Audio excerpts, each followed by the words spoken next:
आज मैं आप लोगों को माता पार्वती और भगवान शंकर की कथा हरितालिका तीज व्रत के बारे में बता रहा हूँ।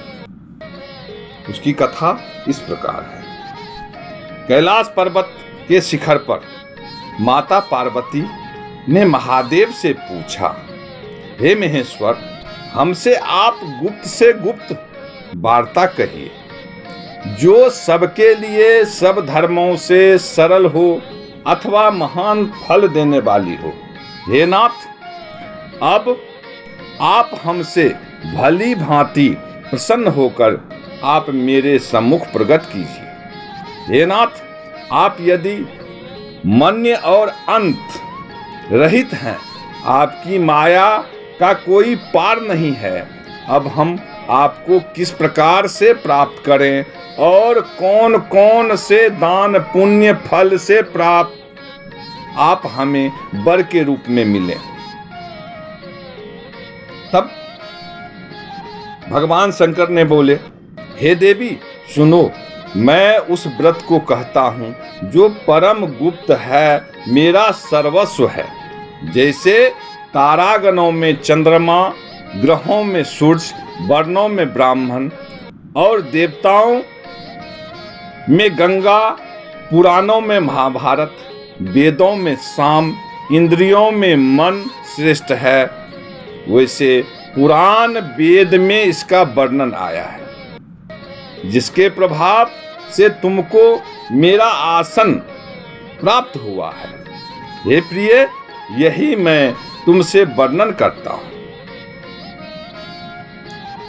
अब ध्यान लगाकर सुनो।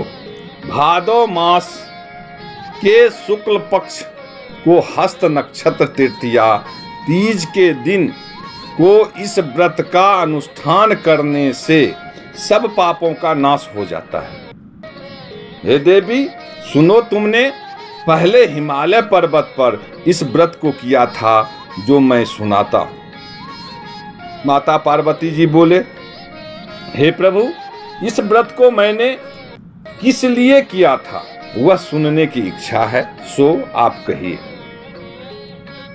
भगवान शंकर बोले, आर्यावर्त में हिमाचल नामक एक पर्वत है, जहां अनेक प्रकार की भूमि अनेक प्रकार के वृक्षों से सुशोभित है, जिन पर अनेक प्रकार के पक्षीगण रहते हैं।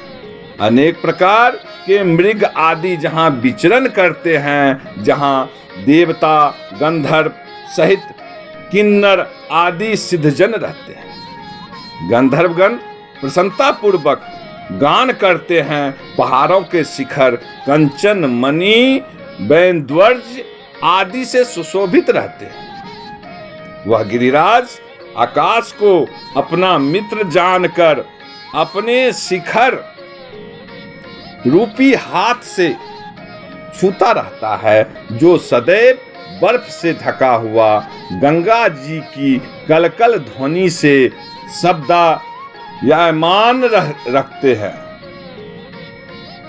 हे गिरजे, तुमने बाल्यकाल में इसी स्थान पर तप किया था। 12 साल नीचे मुख करके धूम्रपान किया, तब फिर 64 वर्ष तुमने बेल के पत्ते भोजन करके तप किया। माघ के महीने में जल में रहकर तथा बैसाख में अग्नि में प्रवेश करके तप किया।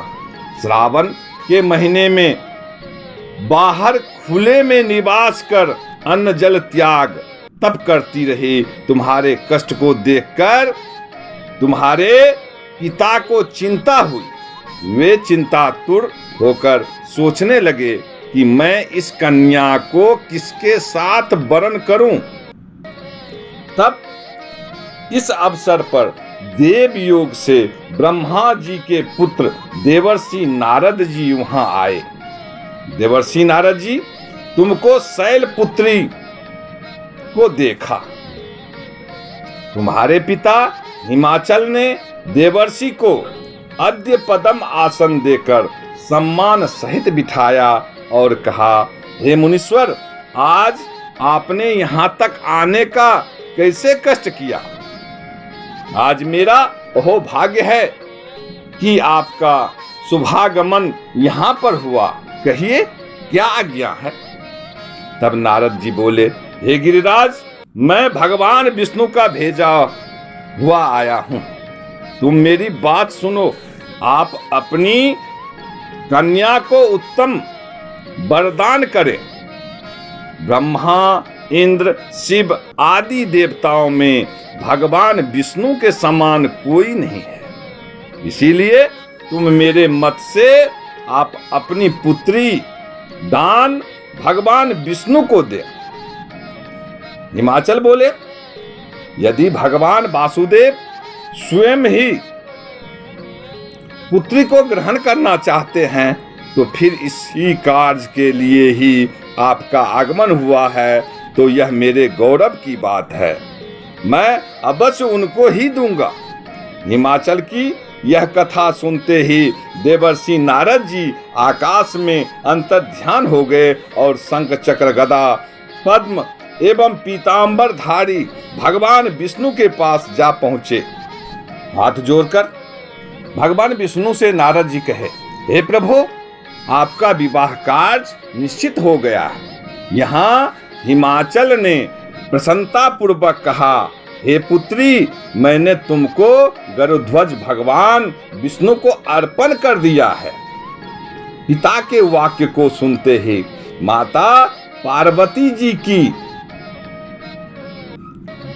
सहेली के घर चली गई और पृथ्वी पर गिरकर अत्यंत दुखित होकर विलाप करने लगी। उनको विलाप करते हुए देखकर सखी बोली, हे देवी, तुम किस कारण से दुख पाती हो, मुझे बताओ। मैंने अवश्य तुम्हारी इच्छा पूर्ण करूंगी।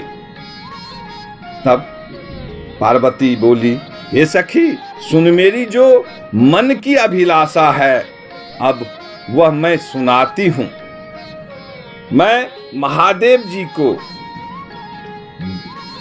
वरना चाहती हूं, इसमें संदेह नहीं। मेरे इस कार्य को पिताजी ने बिगाड़ना चाहा है, इसलिए मैं अपने शरीर का त्याग करूंगी। तब पार्वती के इन वचनों को सुनकर सखी ने कहा, हे देवी, जिस वन को पिताजी ने देखा ना हो तुम वहां चली जाओ। तब हे देवी पार्वती जी, तुम उस अपनी सखी का यह वचन सुनकर ऐसे वन को चली गई। पिता हिमाचल तुमको घर पर ढूंढने लगे और सोचा कि मेरी पुत्री को या तो कोई देव, दानव अथवा किन्नर हरण कर ले गया है। मैंने नारद जी को यह वचन दिया था कि मैं अपनी पुत्री को गरुध्वज भगवान के साथ वरण करूंगा। हाय, अब यह किस तरह पूरा होगा। ऐसा सोचकर बहुत चिंतातुर वो मूर्छित हो गए। तब सब लोग हाहाकार करते हुए दौड़े आए और मूर्छा नष्ट होने पर गिरिराज से बोले, हमें अपनी मूर्छा का कारण बताओ। हिमाचल बोले, मेरे दुख का कारण यह है कि मेरी रत्न रूपी कन्या का कोई हरण कर ले गया है, या सर्प डस गया अथवा किसी सिंह या व्याघ्र ने मार डाला है। ना जाने वह कहां चली गई या उसे किसी राक्षस ने मार डाला है। इस प्रकार कहकर गिरिराज अत्यंत दुखित होकर इस तरह कांपने लगे जैसे तीव्र वायु चलने पर कोई वृक्ष कांपता हो। तत्पश्चात पार्वती जी तुमको गिरिराज सखियों सहित घने जंगल में ढूंढने निकले, जहां सिंह, बाघ आदि हिंसक जंतुओं के कारण वन महाभयानक प्रतीत होता था। तुम भी सखी के साथ जंगल में घूमती हुई भयानक जंगल में एक नदी के तट पर एक गुफा में पहुंची। उस गुफा में तुम अपनी सखी के साथ प्रवेश कर गई, जहां तुम अन्नदान का त्याग करके बालू का लिंग बनाकर मेरी आराधना करती रही। उसी स्थान पर भाद्र मास की हस्त नक्षत्र युक्त तृतीया के दिन तुमने मेरा विधि विधान से पूजन किया। तब रात्रि को मेरा आसन डोलने लगा। मैं उस स्थान पर आ गया जहां तुम और तुम्हारी सखी दोनों थी। मैंने आकर तुमसे कहा, मैं तुमसे प्रसन्न हूं, तुम मुझसे वरदान मांगो। तब तुमने कहा, हे देव, यदि आप प्रसन्न हैं तो आप महादेव जो मेरे पति हो, मैं तथास्तु ऐसा ही होगा कहकर कैलाश पर्वत को चला गया। तुमने प्रभात होते ही उस बालू की प्रतिमा को नदी में विसर्जित कर दिया। हे शुभे, तुमने वहां अपनी सखी सहित व्रत का पारण किया। इतने में हिमवान भी तुम्हें ढूंढते हुए उसी वन में आ पहुंचे। वह चारों ओर तुम्हें ना देखकर मूर्छित होकर जमीन पर गिर पड़े। उस समय नदी के तट पर दो कन्याओं को देखा तो वे तुम्हारे पास आ गए, तुम्हें हृदय से लगाकर रोने लगे और बोले, तुम इस सिंह बाघ युक्त घने जंगल में क्यों चली आई? पार्वती जी बोली, तुमने कहा, हे पिता सुनिए, मैंने पहले ही अपना शरीर भगवान शंकर को समर्पित कर दिया था, किंतु आपने इसके विपरीत कार्य किया, इसीलिए मैं वन में चली आई। ऐसा सुनकर हिमवान ने फिर तुमसे कहा कि मैं तुम्हारी इच्छा के विरुद्ध यह कार्य नहीं करूंगा। तब वे तुमको लेकर घर पर आए और तुम्हारा विवाह हमारे साथ कर दिया। हे प्रिय, उसी व्रत के प्रभाव से तुमको यह मेरा अर्धासन प्राप्त हुआ है।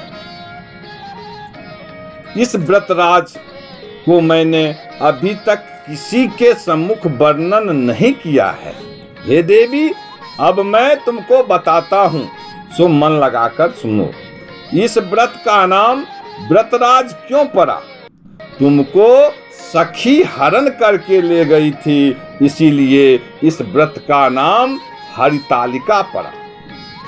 माता पार्वती जी बोली, हे स्वामी, आपने इस व्रतराज का नाम तो बताया, किंतु मुझे इसकी विधि एवं फल भी बताइए। इसके करने से किस फल की प्राप्ति होती है?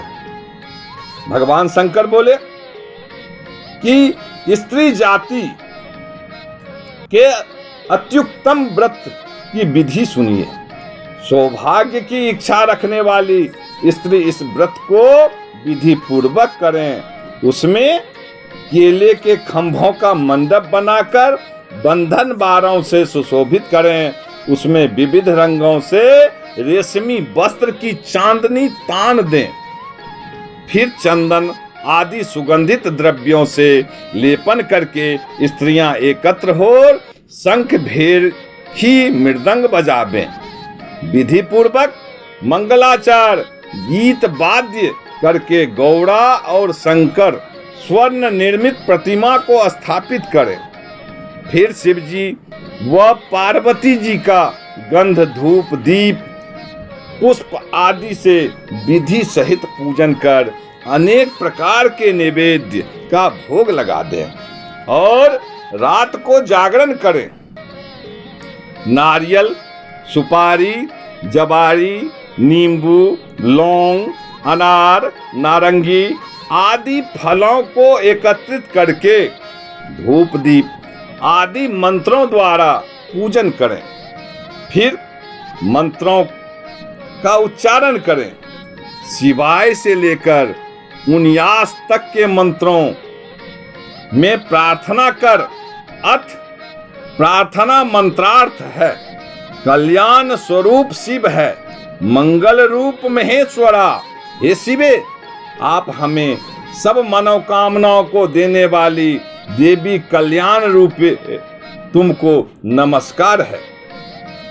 कल्याण स्वरूप माता पार्वती जी, हम आपको नमस्कार करते हैं और श्री शंकर जी को सदैव नमस्कार करते हैं। ब्रह्म फफनी जगत का पालन करने वाली माता, आपको मेरा प्रणाम है। हे सिंहवाहिनी, सांसारिक भय से व्याकुल हूँ, मेरी रक्षा करें। हे माहेश्वरी, मैंने इसी अभिलाषा से आपका पूजन किया है। हे माता पार्वती, आप हमारे ऊपर प्रसन्न होकर मुझे सुख और सौभाग्य प्रदान कीजिए। इस प्रकार मंत्रों द्वारा उमा सहित शंकर जी का पूजन करें तथा विधि विधान सहित कथा सुनकर गौ, वस्त्र तथा आभूषण ब्राह्मणों को दान करें। इस प्रकार से पति तथा पत्नी दोनों को एकाग्रचित होकर पूजन करना चाहिए। वस्त्र, आभूषण आदि संकल्प द्वारा ब्राह्मणों को दक्षिणा दें। हे देवी, इस प्रकार व्रत करने वालों के सभी पाप नष्ट हो जाते हैं, फिर वह 7 जन्म तक राज सुख और सौभाग्य को भोगती है।